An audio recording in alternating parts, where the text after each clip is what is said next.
Lowpod, tu red de podcasting, presenta Ciudadano Cero con Luis Jimeno. Lowpod, ¿nos oyes?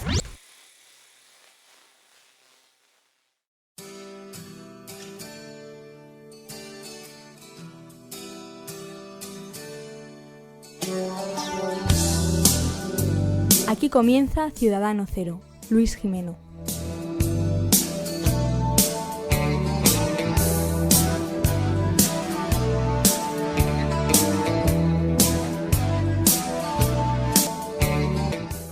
Día de la Fiesta Nacional. Durante la mañana de este pasado martes hemos vivido en Madrid, de una forma algo más descafeinada en comparación con otros años, el desfile de nuestro ejército a lo largo del Paseo de la Castellana, exhibiendo el que es también parte de nuestro patrimonio como país, algo tan fundamental, necesario y útil como las Fuerzas Armadas. Nuestros militares, a los que saludamos desde aquí y mostramos todo nuestro apoyo, cariño y reconocimiento, nos han dado sobradísimas muestras de su importancia, las más importantes durante la pandemia del coronavirus y la erupción del volcán de La Palma. Hola, muy buenas a todos. Bien, pues todos los años se produce el mismo debate, un día que está dedicado en todo el mundo hispanohablante a reconocer la mayor labor y proeza de la humanidad en 500 años, como fue el descubrimiento, colonización, evangelización y, lo más importante, civilización del continente americano. Pues es algo que es visto con desdén, un desdén prepotente y visceral, alegando que durante el proceso de la conquista americana los españoles, así en general, españoles como tú y como yo, fuimos responsables de atrocidades y actos salvajes contra los nativos. Eso es lo que opinan algunos, que por desgracia son cada vez más. El movimiento indigenista y reivindicador de las culturas precolombinas ha vivido un cierto auge en los últimos años, principalmente allí en Hispanoamérica, pero también en Europa y en España, e incluso en los Estados Unidos, protagonizado por una izquierda radical a la que le interesa más que la defensa de aquellos indígenas, el odio exacerbado hacia todo lo que suponga la reivindicación de lo mejor de nuestra historia. En definitiva, el odio a España y a lo español. Hoy en Ciudadano Cero quiero desengranar los mitos que se han vertido hacia España y contar la verdad, que, aunque obviamente se produjeron abusos, estos no estaban ni muchísimo menos sistematizados, y que ya desde los primeros años tras el descubrimiento aparecieron voces relevantes dándole desde la óptica cristiana de que todos los seres humanos, como hijos de Dios, somos iguales, un estatus de ciudadanos libres e iguales a los nativos, y posteriormente también a los mestizos y criollos. Vamos a hablar con datos y con hechos, porque desde luego argumentos no nos faltan. Amigas y amigos, mi nombre es Luis Jimeno, aunque con un par de días de retraso. Feliz Día de la Hispanidad, Fiesta Nacional de España y Día de su patrona, Nuestra Señora la Virgen del Pilar. Empieza Ciudadano Cero. Ciudadano Cero.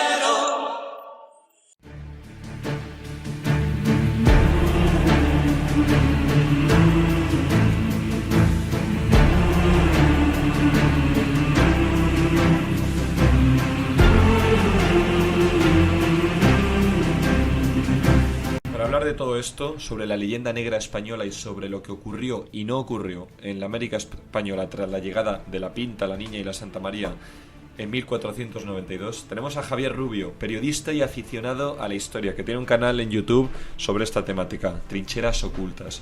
Muy buenas, Javier, ¿qué tal? ¿Cómo estás? Muy buenas, Luis. Muchísimas gracias por invitarme al canal. Además, tengo muchas ganas, de verdad, de hablar de todos estos datos que estabas diciendo. La verdad que te tengo que decir, es que es una introducción perfecta para tocar ya, es que de primeras, el tema de, sobre todo, la leyenda negra y para poder ver en qué momentos sigue presente en la actualidad, porque, ojo, sigue presente, tampoco nos vamos a engañar. Y es verdad que nosotros que somos jóvenes lo hemos vivido, yo creo, desde nuestra educación, porque es verdad que muchas veces hemos tenido profesores que o no indagaban tanto en el tema, o sí que es cierto que te vendían ciertos argumentos leyendanegristas que cuando cogías un libro de historia te das cuenta pues que era todo lo contrario a lo que te dictaba alguno de los profesores que, por ejemplo, yo he tenido y también he tenido en la universidad. O sea, hay que decir que es un tema que tiene que calar fuerte en los jóvenes porque ahora cada vez se lee menos y pienso que además un día como el de la Hispanidad hay que sacarlo bien fuerte además. Pero, a ver, entonces, Javier, o sea, ya entrando de lleno con todo este tema, con lo de la leyenda negra, ¿de dónde surge y quién es el que la divulga a lo largo de los años? ¿Cuándo y por qué motivo? O sea, ¿y cómo ha sido posible que haya calado tan a fondo en determinados sectores de la sociedad? Perfecto, pues yo diría que la leyenda negra, hay diversas teorías, bastantes historiadores ponen de repente una fecha, otros dicen otra, pero yo me quedo, después de todas las entrevistas que he ido realizando y todos los libros que he leído de historia, sí que es cierto que al principio las campañas de Italia que realiza en ese momento los reyes católicos, los italianos empiezan a decir que los españoles, porque en ese momento empezaba a surgir el imperio, y entonces decían que tenían sangre semita, que tenían sangre también mora, y en ese momento empezaban ya a tildarlos incluso de raza inferior, en este caso a los españoles. Pero es después, cuando de repente llegamos a América, que empiezan a llegar allí ya los primeros conquistadores, y hay una persona que es muy importante y de la que vamos a hablar yo creo mucho en este podcast, que es Bartolomé de las Casas, Sí. que realiza un libro que se llama Las Brevísimas, y así de modo reducido, y lo que hace al fin y al cabo es denunciar unos actos que tampoco vamos a ser tampoco aquí... vamos a intentar huir de la realidad tal cual sucedió. Seguramente alguno de ellos se pudo haber cometido, de los que dicta él en su libro. Lo que pasa es que él lo que hacía era exagerarlo con sus cifras, y en ese momento España, como estábamos comentando, era un imperio que empezaba a tener una gran hegemonía, y por eso a mí me gusta decir que es una teoría sacada por Bartolomé de las Casas, pero que fue muy bien acogida por los países protestantes, que a través de la imprenta, porque es una de las cosas que España, o el imperio español, nunca supo realizar bien, que es la propaganda. En ese momento, la propaganda en ese siglo XVI, sobre todo con Teodor de Brie, que hacía unas imágenes espantosas de todo lo que tenía que ver con el legado hispánico, y es ahí cuando todos los países protestantes, una guerra de religión, intentan socavar, intentan de esa manera hacer pequeño a un imperio que no hacía más que conseguir territorios y territorios, y se estaba forjando unos enemigos que necesitaban un argumento para poder contrarrestar de esta manera pues a España, y como no lo podían hacer en este caso por las armas, lo que hacían sobre todo era por el mensaje.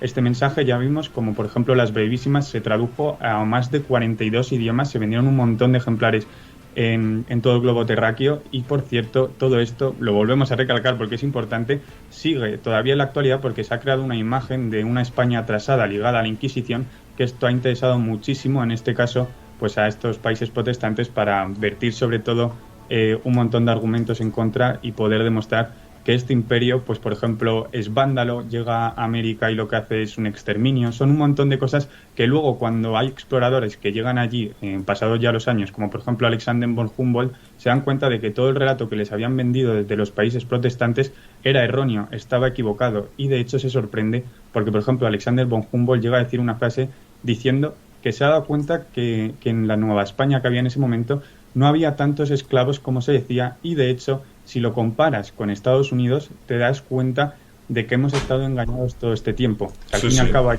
una sexta parte de la población esclavas, y de repente te fijas en España y te das cuenta como los indios ya en ese momento estaban considerados de mismos derechos que un peninsular, vamos, o que una persona que habitaba en Flandes.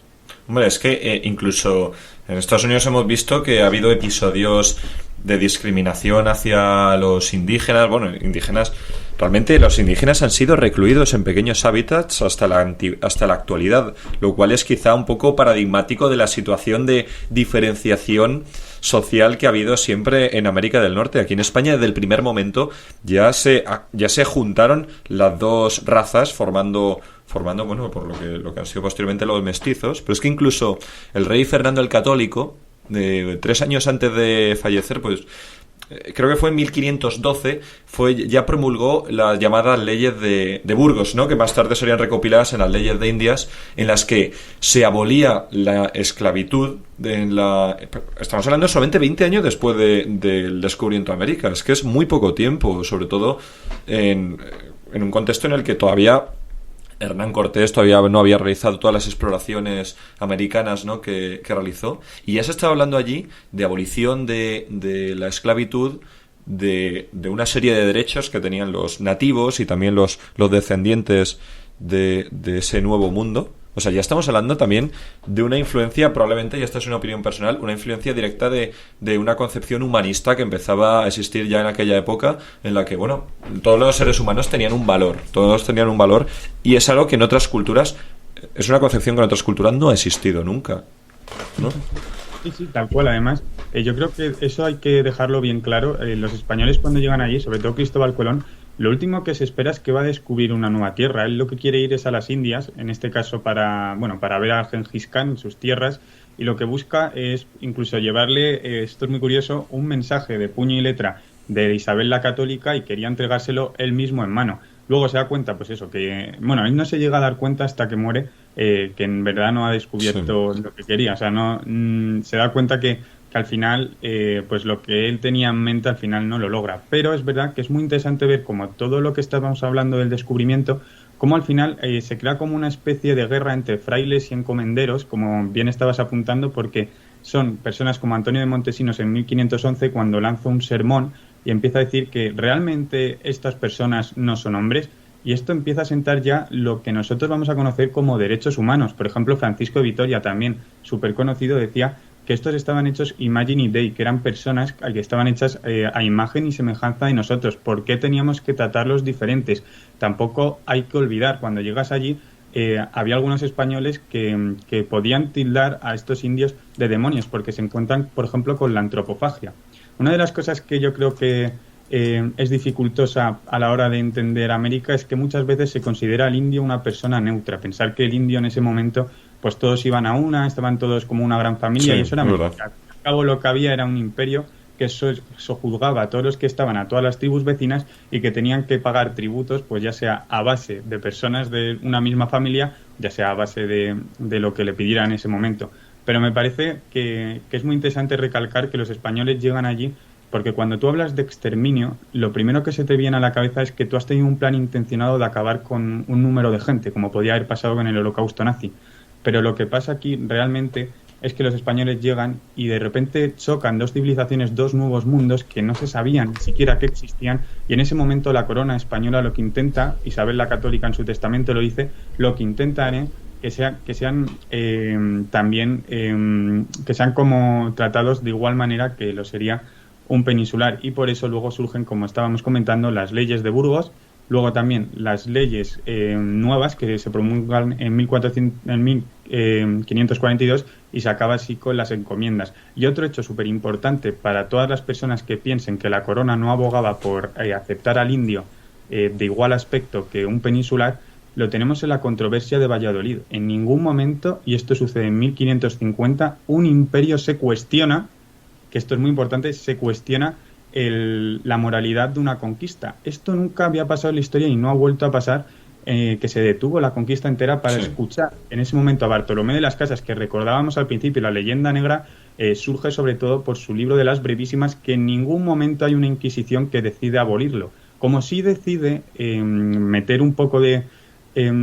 ¿cómo explicarlo? Sí, abolir en este caso un libro de Ginés de Sepúlveda que anunciaba, o en esta controversia de Valladolid se iba a dar cita con Bartolomé de las Casas para discutir la legitimidad de esta conquista. Ginés de Sepúlveda iba a decir que la guerra era justa porque al fin y al cabo eran unos bárbaros, y en el otro punto nos íbamos a encontrar con Bartolomé de las Casas, que decía que había que frenar la conquista porque estaban cometiendo abusos. Y Carlos V lo que quiere es escuchar en todo momento a estas dos personas para ver si de verdad están haciendo bien las cosas allí. Y eso no había pasado nunca. Y lo curioso de todo es que abole antes, o decide no escuchar antes a Ginés de Sepúlveda, que abogaba por seguir conquistando territorios de una manera a lo mejor un poco más cruenta, pero hombre, tampoco vamos a intentar tildar esto una leyenda rosa tampoco, porque es cierto que en los primeros 50 años algún abuso se debió cometer, pero sí, desde luego. No lo dictaba la corona en ningún momento, y eso es lo que también hay que dejar claro, que puede ser que tú pongas una ley y digas que, yo que sé, por esta carretera no puedes ir a más de 100 kilómetros, y de repente vaya alguien y se lo salte, y sobre todo teniendo el privilegio de estar en América en ese momento, que tardaban en llegar las personas. Pero los reyes lo que intentaban era todo esto controlarlo a través de, por ejemplo, juicios de residencia, en el que enviaban allí a oidores, y si de repente Hernán Cortés sufrió uno, por ejemplo, también uno de los hermanos de Pizarro fue encarcelado aquí en España, en el que si se demostraba que en ese momento había una persona, sobre todo alto cargo, virrey, por ejemplo, que había cometido injusticias sobre los indios, esas personas lo iban a pagar, porque así lo recogía Isabel la Católica en su testamento, así lo recogían las leyes de Burgos, así lo recogían las leyes de Indias, y así lo recogía toda la corona española, que a partir de 1570 empiezan a ponerse además manos a la obra, y es que son muy pocos hechos en los que se puede decir que hubiera en ese momento algún tipo de maltrato al indio. que como todos sabemos, en todo hay excepciones siempre, Luis. Sí, no, y esto que has dicho que me parece importante, ¿no? Lo de, oye, es que probablemente se cometerían abusos. Cuando conquistas una cantidad tan vasta de territorio, es normal que algún abuso se produzca porque hay gente buena y hay gente mala en todos sitios. Lo importante es que no estaban ni sistematizadas, como decía antes, que tú ahora también lo has vuelto a decir. Y también hay otra cosa que me parece muy interesante de lo que has mencionado, que es que has dicho que realmente tampoco se pueden colectivizar a todos los indígenas precolombinos, porque realmente incluso si la conquista de América es posible, que realmente es una proeza, y lo repito otra vez, es una proeza de España, también es una cosa que se ejecutó en parte por ayuda de los propios indígenas, que estaban enemistados con otras tribus. Es algo que también facilita la ayuda a los conquistadores españoles, pues para arrebatar territorios que realmente también por la capacidad técnica que tenían estos territorios tampoco es que fuesen muy aguerridos, ¿no? Porque realmente los métodos de defensa que tenían eran muy precarios. Yo antes, cuando he hablado de una cosa en la introducción, he hablado, más allá del tema de colonización y de evangelización, también he hablado sobre civilización. Y es quizá una cosa que es un poquito más polémica, ¿no? Porque es como dar por hecho que lo que había antes del descubrimiento no era una civilización. Pero es que también había prácticas, tú antes has mencionado la antropofagia, que es el canibalismo, básicamente. Había actos bárbaros, había costumbres que realmente hoy en día nos parecerían atroces y que realmente es que lo eran. No se puede considerar que tuviesen que fuesen una cultura técnicamente o intelectualmente interesante, como si por ejemplo podían serlo otras como la cultura árabe o la cultura mesopotámica. Realmente, ¿qué avances tecnológicos o técnicos nos dieron los indígenas o estas civilizaciones precolombinas? Lo que sí que se puede saber, por ejemplo, es que de ahí se pudo exportar cosas tales como el cacao, por ejemplo. Sí. Pero es verdad que si nos paramos a pensarlo, que es lo que apuntabas antes, por ejemplo, es que allí cuando, por ejemplo, llega Hernán Cortés, lo que consigue, al fin y al cabo, en Tenochtitlan, vamos a ser también francos, 200 españoles no consiguen derrotar a no sé cuántos. Claro. Habría que ver cuántos indios había en ese momento. Vamos a dejarlo, por ejemplo, si quieres, en 1.000.000, porque tampoco son datos fehacientes de las personas que había en ese momento allí. Por eso también uno de los datos interesantes es que si piensas que es un exterminio, si paras a pensarlo, ¿qué rédito saca un cristiano de la época que lo que busca es, en una perspectiva mesiánica, conseguir más cristianos, conseguir más personas que puedan conocer a Dios? ¿En qué momento estas personas piensan que les conviene exterminar a una población que podría ser traducida en mano de obra, por ejemplo? Son como argumentos que te empieza, o por ejemplo el mestizaje. Si cuando llegan allí Isabel la Católica además acepta que haya matrimonios mixtos. Entonces es una cosa que sí que es cierto que a lo mejor la población indígena pudo disminuir en algún momento, pero todos lo sabemos, por motivos epidemiológicos más que por un exterminio y además constatados. Sobre todo es eso, y que si nos ponemos a compararlo luego, a medida que baja la cifra de los indígenas, también aumenta en este caso la de los mestizos. Y te quería traer aquí un dato, Luis, muy interesante, sí, porque a la hora de comparar, que a mí me gusta bastante comparar la historia en otros países, ver lo que ha pasado, cuando el Imperio Británico llega a América, nos encontramos que en la zona, cuando ya se producen las independencias en las zonas españolas, nos encontramos con que en estos territorios hay 31% de mestizos y 44% de indios. Si nos vamos al territorio anglosajón, nos encontramos con que hay 5% de indígenas y 1% de mestizos. ¿Y quieres saber de dónde he sacado esto? Esto lo he sacado que yo he ido presencialmente al Museo de América que hay aquí en Madrid. En Moncloa, sí.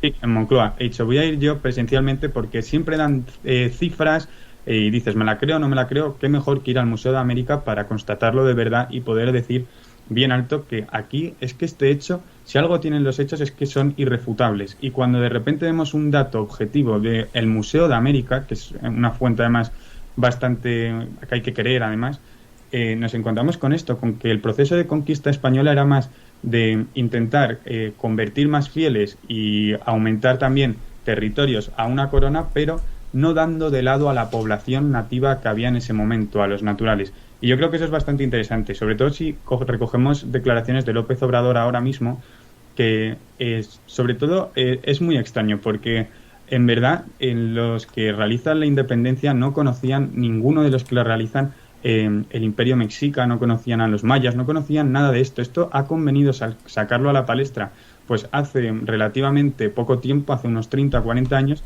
que le ha convenido, en este caso a la izquierda, un discurso más indigenista. Y entonces, aquí es donde se ve que si de realmente López Obrador, que te está hablando en español, en un país donde la mayoría de la población profesa la religión católica, y en un lugar donde se han llevado un montón de avances, como es la primera universidad, hablando antes de cultura que hacías, llevaron la primera universidad... Exactamente. La Real y Pontificia Universidad de México. Que... Sí.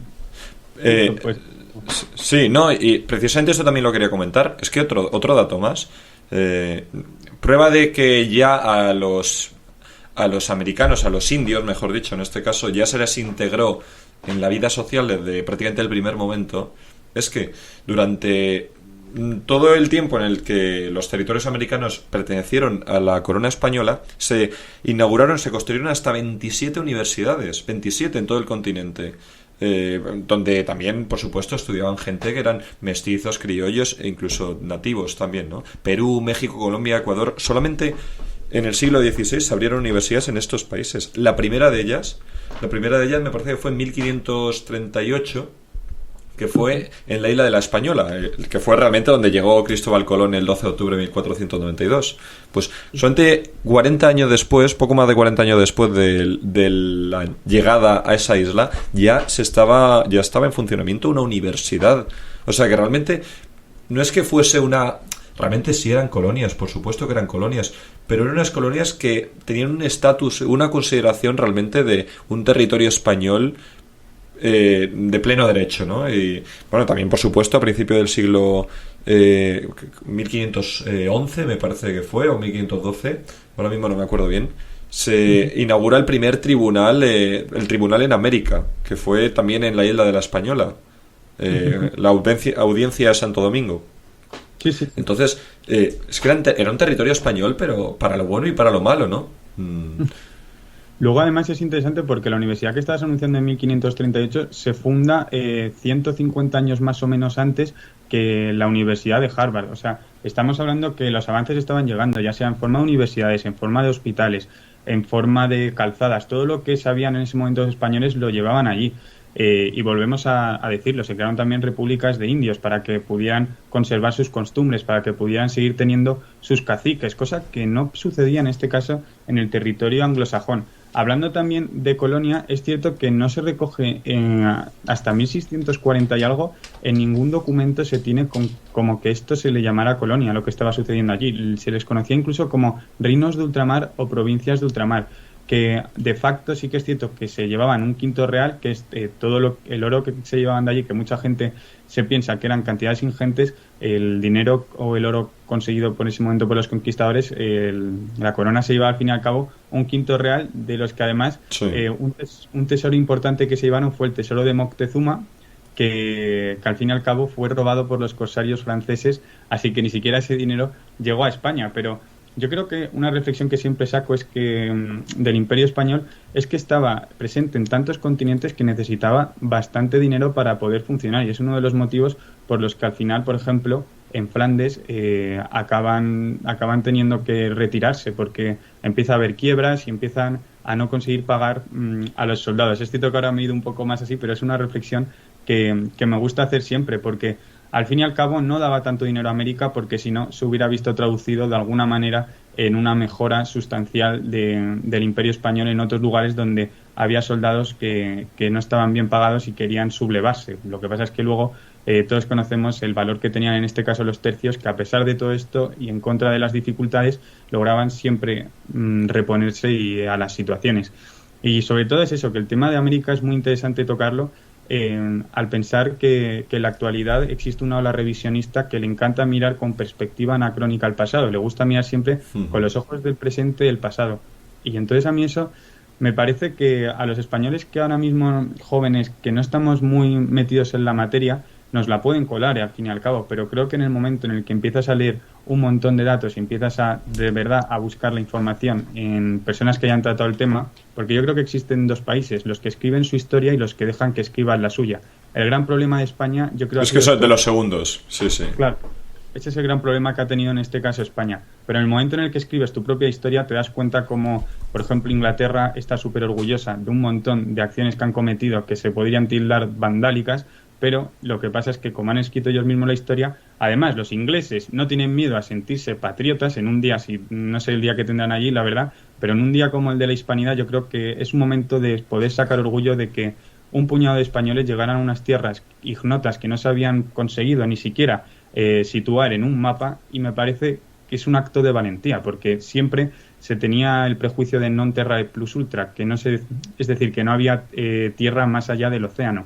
Unas personas que consiguen realizar tal epopeya, yo creo que deberían estar presentes en las páginas de nuestra historia, deberían estar presentes sobre todo en un día como este y poder decir bien alto que nosotros somos, igual que los mexicanos, descendientes de personas como o personajes como Hernán Cortés, porque López Obrador quiere ser descendiente, en este caso, de un mexica, y si nos ponemos de verdad a verlo, lo que es descendiente de los españoles, de los criollos que llegaron allí, que luego realizaron, en este caso, unas independencias sin tener en cuenta a los indígenas, y en ese momento es como se puede decir que se va todo un poco al garete, porque Nueva España en ese momento tenía grandes territorios también en Estados Unidos, y empiezan una guerra mexicana contra Estados Unidos y pierden un tercio de lo que era antes Nueva España con el imperio. Así que yo creo que no iba del todo mal, por no decir que para mí iba bastante bien, según las fuentes que tenemos, que progresaba todo adecuadamente, y el problema es que se quiere hacer una ola revisionista con un claro motivo ideológico, sobre todo también en nuestro país por parte de la izquierda, y creo que tenemos que ser lo suficientemente objetivos y lo suficientemente activos, por así decirlo, para coger un libro de historia y documentarme sobre alguien que de verdad haya visto o haya documentado entero el recorrido que tuvo Hernán Cortés, o por ejemplo lo que realizó Cristóbal Colón allí, o por ejemplo lo que apuntábamos antes de las leyes o los objetivos mismos que perseguía la corona, que en ningún momento lo que querían era esclavizar a esas personas que eran consideradas ya los otros, así que podríamos considerar que empezaba aquí un poco lo que se iba a considerar después como los derechos humanos.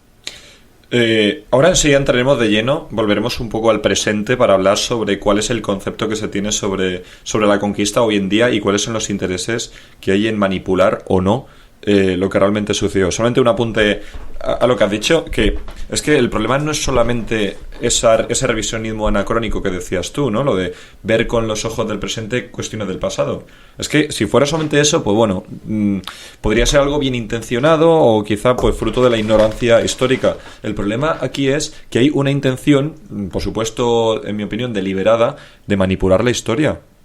Esa leyenda negra española es que se ha perpetuado hasta hoy, quizá no de forma coordinada, pero sí asumida por muchas generaciones de personas en muchos países, entre ellos España también. Así que bueno, vamos a hacer una pequeña pausa y ahora seguimos. Elfutbolpopular.com. ¿Te gusta el fútbol más humilde, el de toda la vida, el fútbol de barrio y de barro? ¿Ese fútbol por y para los aficionados? ¿Sabes que existen clubes de fútbol en los que cada socio es dueño de su equipo? En elfutbolpopular.com te contamos las historias más curiosas de estos equipos, así como entrevistas, reportajes, y ahora también puedes escuchar el Fútbol Popular Podcast en iVoox y Spotify. Puedes seguirnos en Twitter como @elfutbolpop o en Instagram y TikTok como @elfutbolpopular.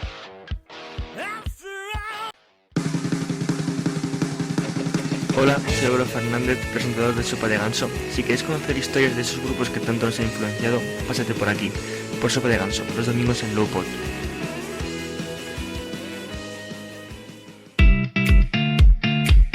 En el corazón de Majadahonda, Bar El Farol. Raciones, comidas, las mejores tortillas de la zona. Precios sin competencia.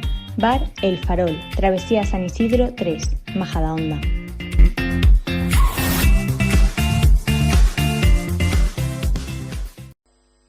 Hoy quiero brindar por los buenos tiempos con Zoco y bebernos juntos estos momentos con Zoco, con Zoco, con Zoco,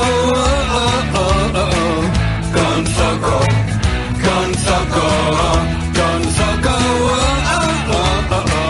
con Zoco. Pacharán Zoco, lo que de verdad nos une. Auténtico Pacharán navarro. Ciudadano Cero, dirige Luis Jimeno.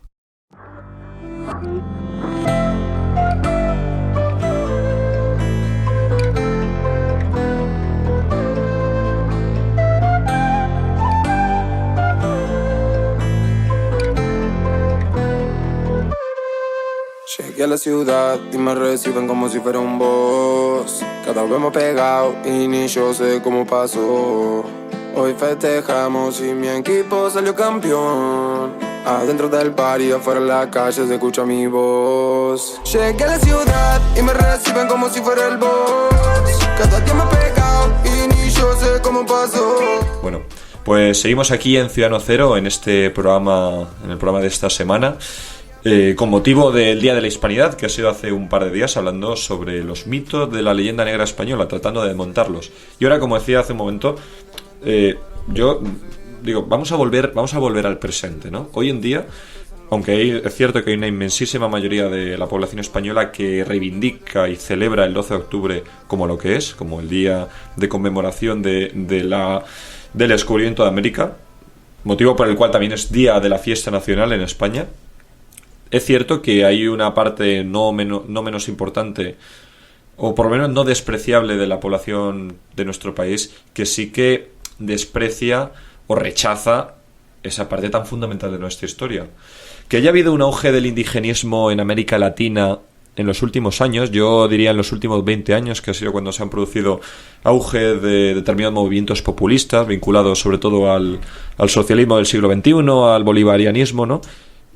Por cierto, una cosa más, no es incompatible reivindicar la figura de Simón Bolívar como libertador americano con contar la historia tal como ocurrió, con no manipular la historia, con no decir que España fue un país genocida, que es una palabra que se ha empleado muchas veces en el continente americano, cuando realmente es que ese genocidio nunca existió.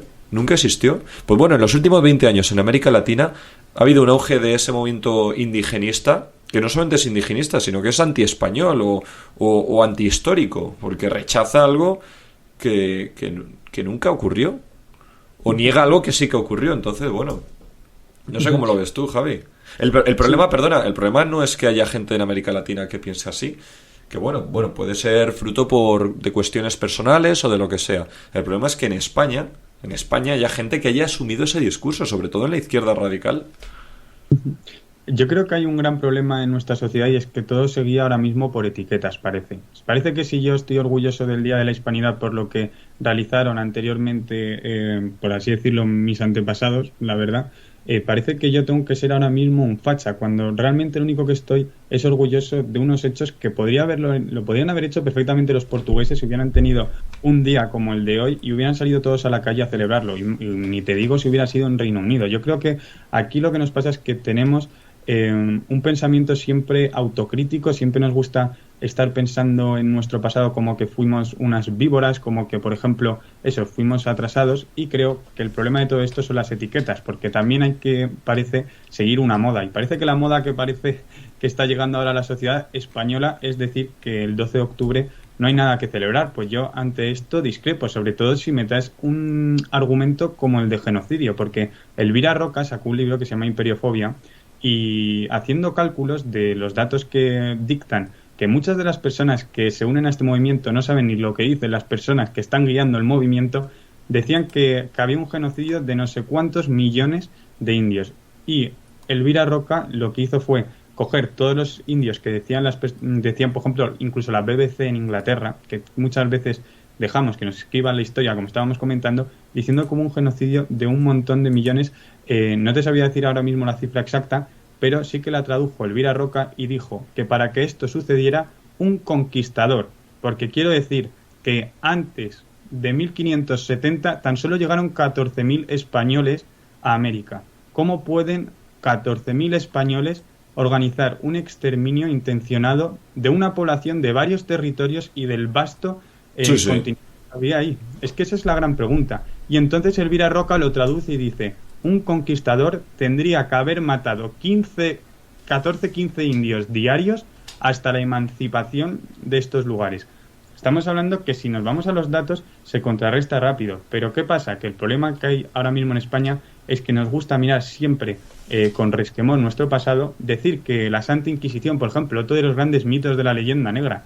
Mira, la Santa Inquisición, si nos ponemos a compararlo, en total hay recogidas que no llegaron a matar a más de 10.000 personas en todo su trayecto, en todo su funcionamiento aquí en España. De hecho, las fuentes que más se suelen acercar lo cifran en una cifra cercana a 4.000 muertes. Y entonces nos ponemos a comparar de lo que ha sucedido en otros países, que es lo que yo quiero decir, y que están súper orgullosos, como puede ser en Francia, de su pasado, y nos encontramos con que en la noche de San Bartolomé ya fijamos entre 3.000 y 10.000 muertes que se realizaron, asesinatos, mejor dicho, por parte de hugonotes en persecuciones religiosas. También pasó lo mismo con Isabel en Inglaterra, que aquí se cifra casi hasta 264.000 persecuciones, que acabaron con la muerte pues de estas personas que eran perseguidas. Estamos hablando de una época que es el siglo XVI, que, vuelvo a repetir, no se puede mirar con los ojos del presente, y que en ese momento la religión estaba dando muy fuerte a todo el mundo.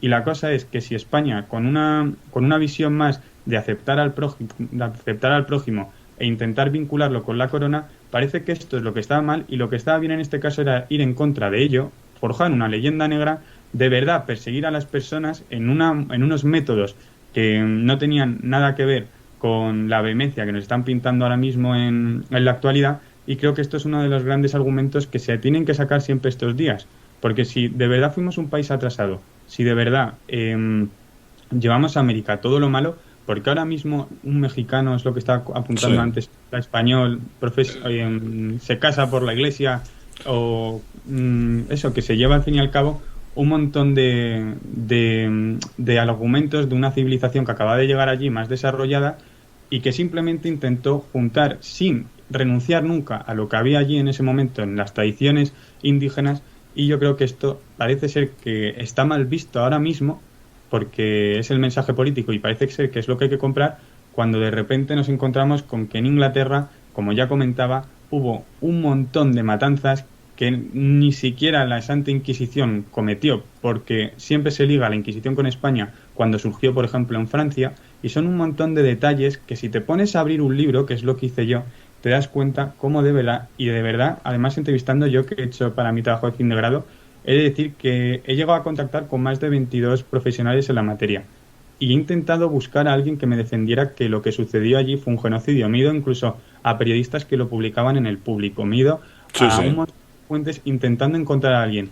Te puedes creer que encontré a 4, y en el momento en el que dije que iba a organizar un debate con una persona que defendía totalmente lo contrario, todos se bajaron del barco. Dijeron que no.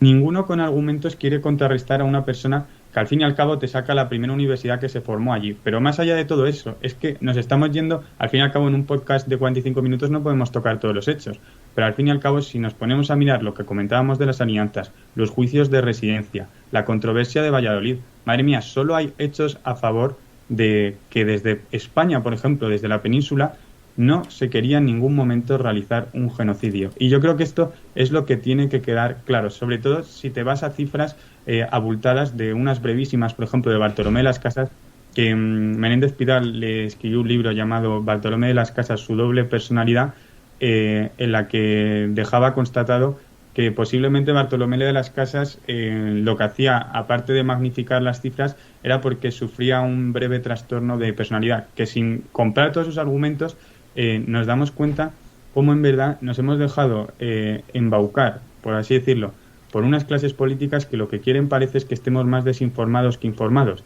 Y de esta manera yo no quiero mirar, en mi caso hablo, y creo que deberíamos ser todos así, a mi pasado con resquemor. Y creo que en el momento en el que te informas y de verdad te das cuenta de las cosas, te empieza a pasar como me pasa a mí, además. Y sí que es cierto, aceptando también que ha habido cosas malas. Tampoco aquí lo vamos a pintar todo de color de rosas, por así decirlo, pero sí que es verdad que en el momento en el que empiezas a ver cómo unas personas valientes empiezan a llegar a un nuevo mundo o empiezan a ser un imperio hegemónico, como no lo es ahora mismo. ¿Por qué México, por ejemplo, López Obrador tira mensajes, propaganda política para desviar la atención de lo que está haciendo él en su política nacional? Lo tira a España porque sabe que no va a haber una respuesta contundente. Ahora mismo España no es lo que era. Nada, en absoluto, sí. O sea, eso daría para tirarnos horas y horas. Pero fíjate, tanta intención teníamos los españoles. Claro, aquí también nos incluiremos tú y yo, ¿no? Porque hablan de los españoles así en general, serán los españoles del siglo XV, pero también los españoles del siglo XXI.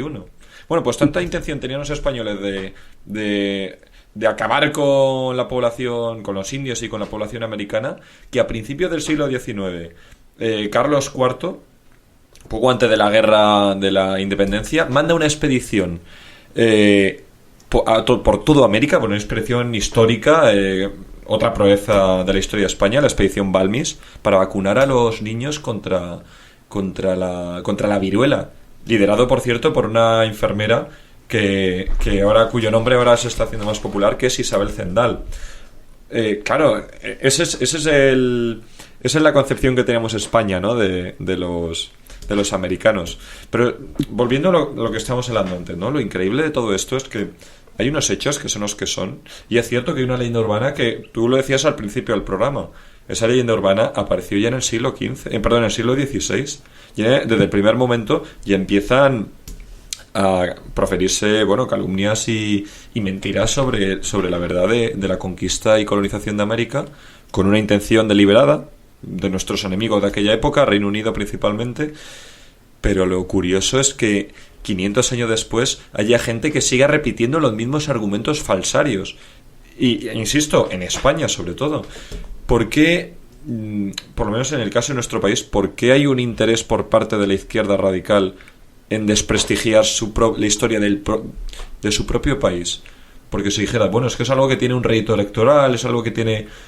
es que no es ni demagogo siquiera, porque demagogo es algo que al final tampoco es, porque la gente no tiene ninguna necesidad de rechazar su propia historia ni de despreciarse a sí misma. Entonces no entiendes por qué somos tan cainitas en España y por qué somos incapaces de reivindicarnos, como tú bien has dicho antes, igual que hacen otros países con muchísima menos historia, con muchísimo menos de lo que presumir, como Francia o incluso Estados Unidos. Estados Unidos en eso es el maestro de la propaganda. Nadie maneja la propaganda como Estados Unidos. Estados Unidos es ese país que es capaz de venderse como un coloso militar, una superpotencia, un país que no gana una guerra desde hace 75 años. Desde la Segunda Guerra Mundial, que la ganó gracias en gran parte por Stalin, por los soviéticos. Bueno, pues España, que tiene mucho de lo que presumir de su historia, sobre todo de su historia más pasada, de la reciente quizá no tanto, pues no, somos muy tibios en eso y no lo sacamos a relucir porque nos van a llamar por lo que sea, ¿no? Es una pena, desde luego.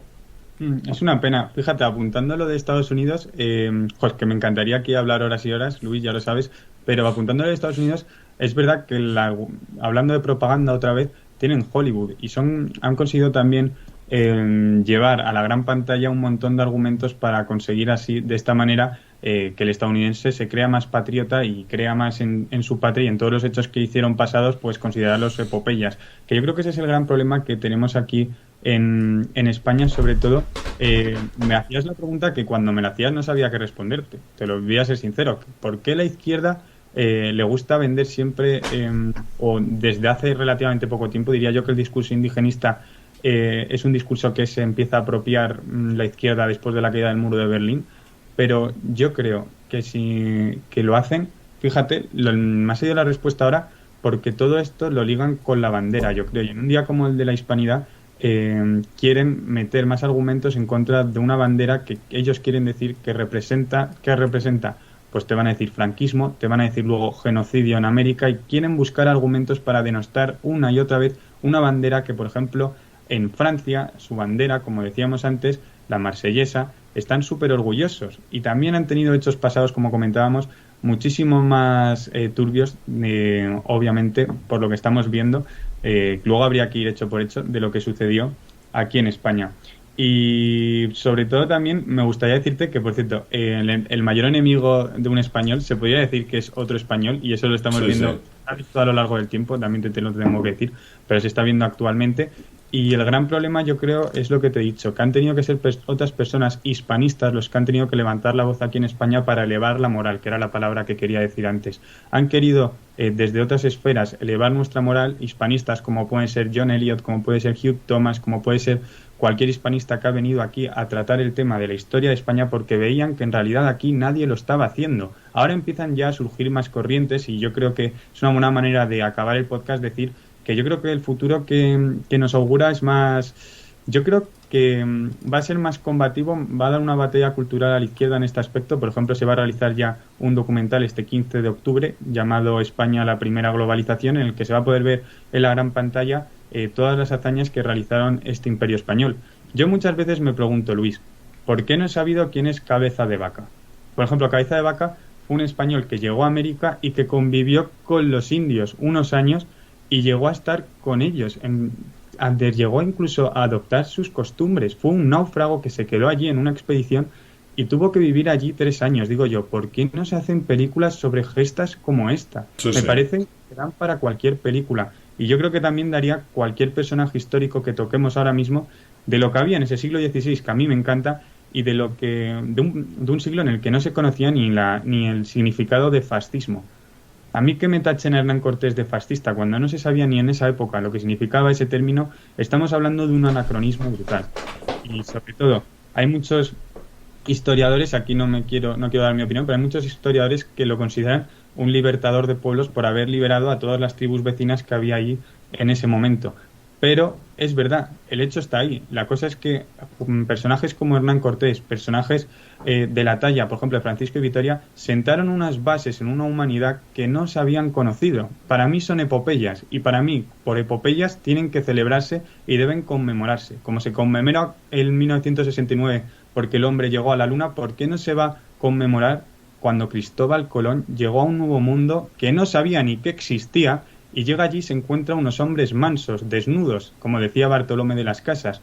Y en ese momento empiezan ya a llegar la cultura, empiezan a llegar españoles y entonces nos encontramos con que hay un mestizaje, con que es que hay todos los países que hay allí actualmente, pero un continente que se está mezclando con otro, que no está pasando como en África, que para mí África sí que se puede considerar invasión, porque al fin y al cabo llegan los europeos a ese territorio y cuando ya se van, cuando se emancipan, nos encontramos con que vuelve a la cultura preeuropea.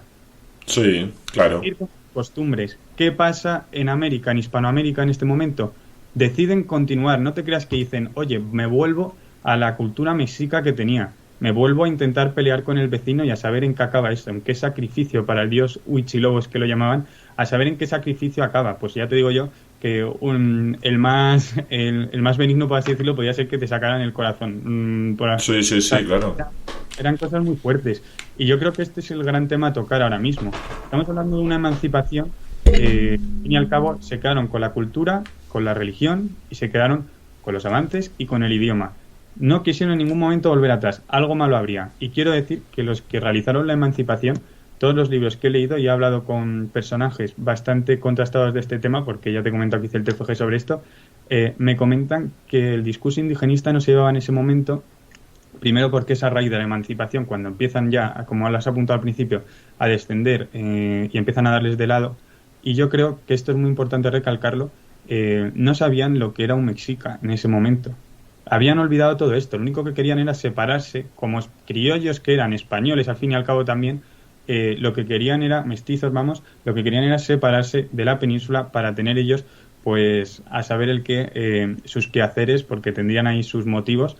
Pero es interesante ver que todo esto sucede además cuando se estaba produciendo la invasión francesa en España. Claro. Y los propios descendientes de españoles los que dan la espalda, en este caso, al imperio. Así que yo creo que esto seguramente se podrían tocar 1000 temas porque la leyenda negra abarca un montón de siglos y es muy interesante tocarla siempre. Por ejemplo, en la época del romanticismo también es muy interesante ver cómo la gente venía a España porque quería ver a los bandoleros y a los toros y los flamencos y querían vivir aventuras y de repente llegaban aquí estos ilustres románticos y se encontraban con que no estaban las aventuras que se habían pintado como si fuera un Westworld, que es una serie que más o menos quien la conozca podría asemejarla, pero esto es lo que me parece interesante, Luis. Creo que queda camino por recorrer, creo que se están sentando bien los cimientos y sobre todo cuando alguien que te diga al oyente que no hay que celebrar el Día de la Hispanidad, lo primero que le pediría son argumentos y lo segundo,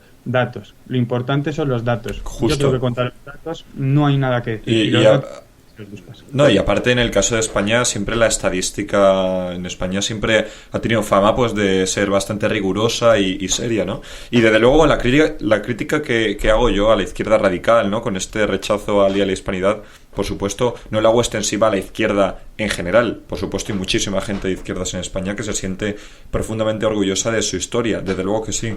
Solamente me refiero a esas personas más extremistas que rechazan esa historia de España, en mi opinión, por un motivo, por rechazo a la propia España, por odio en algunos casos, ¿no? Ya ni hablemos en el caso de los independentistas de algunas regiones de España.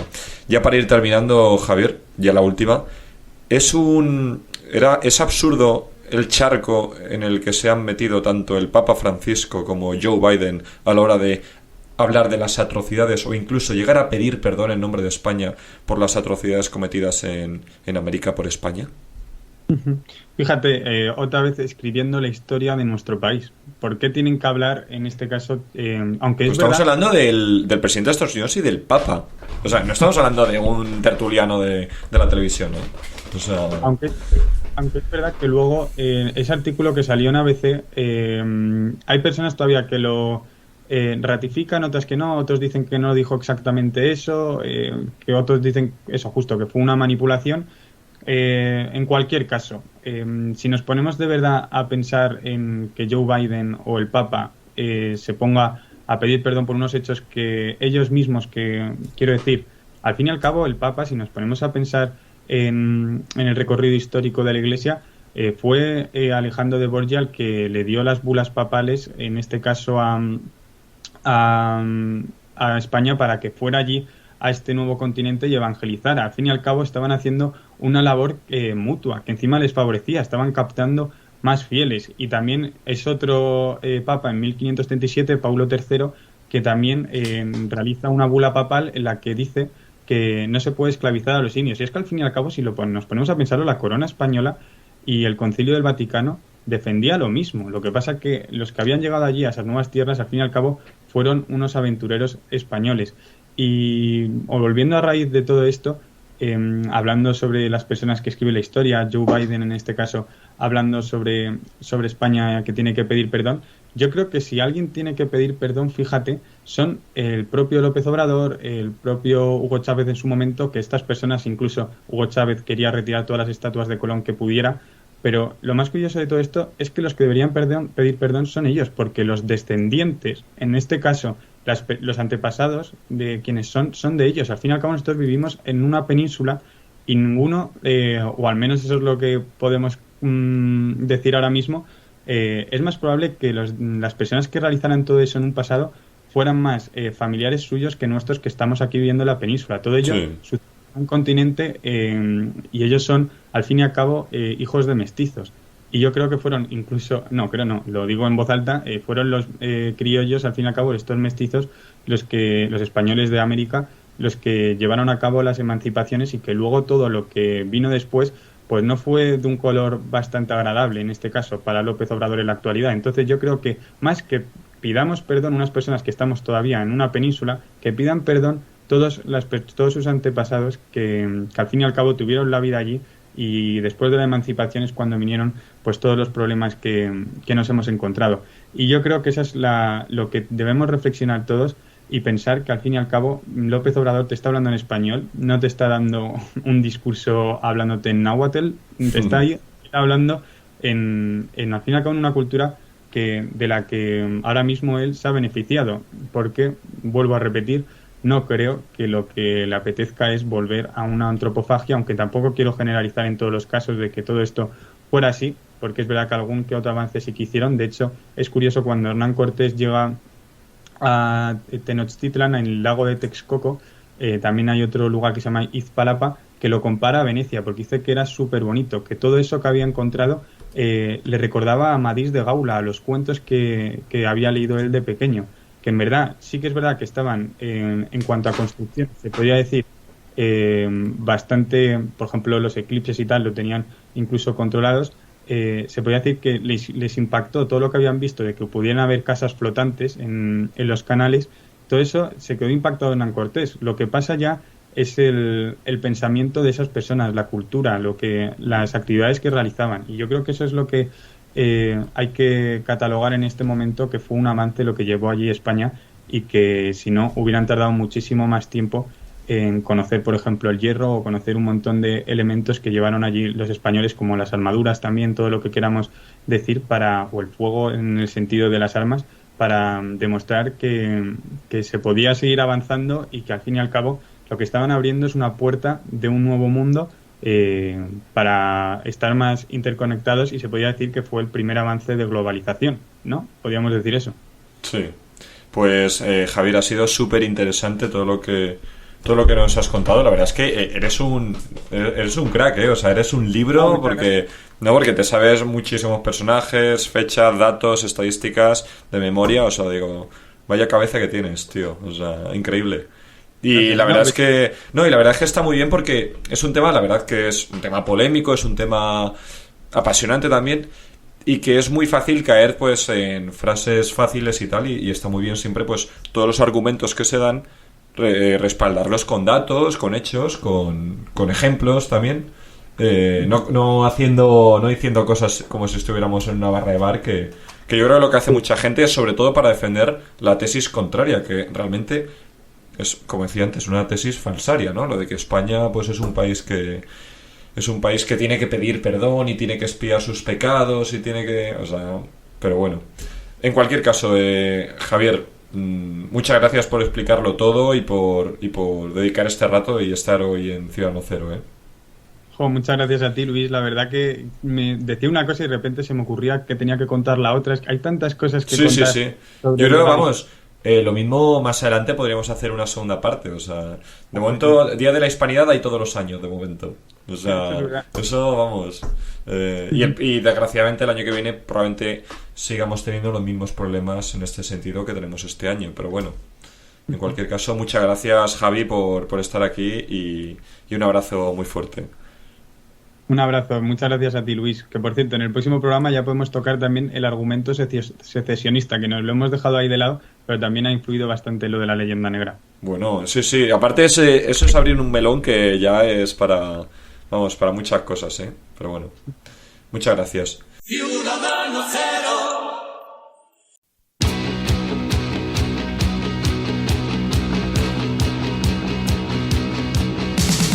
Hace mucho tiempo que se acabó, pero es que hay cosas que nunca se olvidan, por mucho tiempo que pase. 1582, el sol no se ponía en nuestro imperio. Me gusta mucho esa frase. Con los Austrias. Bueno, pues hemos estado aquí hablando sobre los mitos y realidades de la conquista de América en Ciudadano Cero con Javier Rubio. Bueno, ha sido muy interesante, ¿no? Todo esto, esta conversación, y bueno, y la próxima semana pues tendremos otro programa que todavía queda por pulir, así que bueno, os agradecemos a todos los que nos habéis escuchado vuestra presencia aquí, ¿no? Y nos vemos ya la semana que viene. Cuidaos hasta entonces y hasta luego. Puntos arriba, cambia el rumbo de la evasión. De Cuba van directos a Canarias y ya no van a Florida. Los McDonald's están de vacas flacas. Ha vencido la tortilla de patatas. En Lowpod, Ciudadano Cero, Luis Jimeno.